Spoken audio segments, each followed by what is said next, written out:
So my name is Amy. I have been diagnosed with anxiety, depression and post-traumatic stress disorder.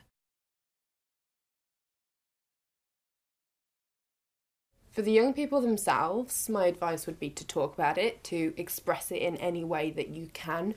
I started writing a lot of poetry to express my feelings.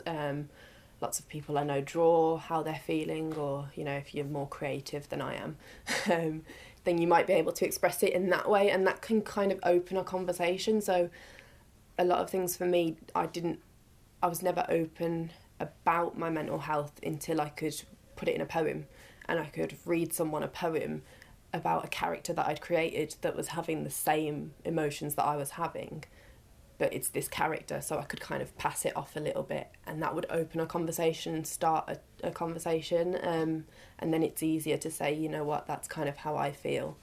But yeah, talking about it definitely helps, whether it's with a professional or not, just not keeping it to yourself, because in my experience, when you keep it to yourself, it just gets worse.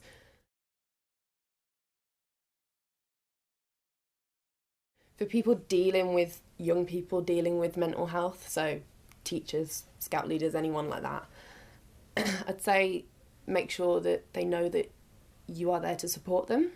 You are not a professional counsellor, but you are there to be approached whenever they need that. Whenever they need someone, they can approach you.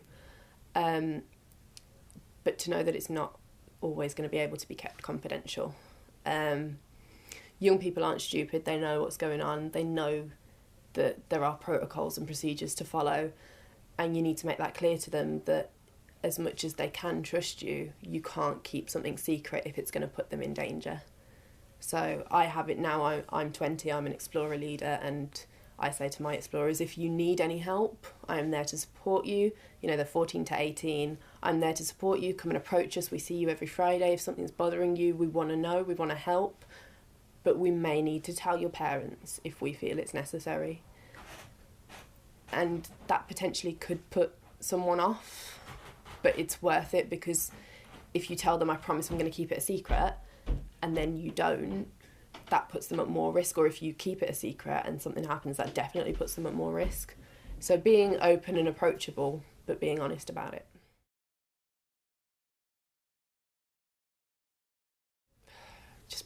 Plug so much more money into it. We just need more people on the ground to talk to each other. Especially from my experience, the online stuff that they provided was a great resource, but it just didn't work for me, and I can't imagine it working for a lot of the people that I've spoken to with similar issues. I just needed to sit and talk to someone, and there wasn't enough staff for somebody to talk to me unless I was at risk of killing myself. By that point, it's too late.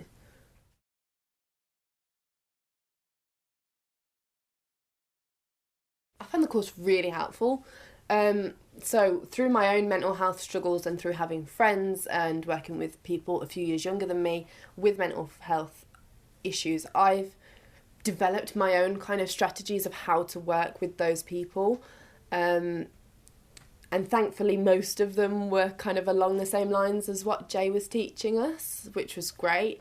But the main thing for me out of Jay's sessions was not just the techniques that he taught us, although they were fabulous.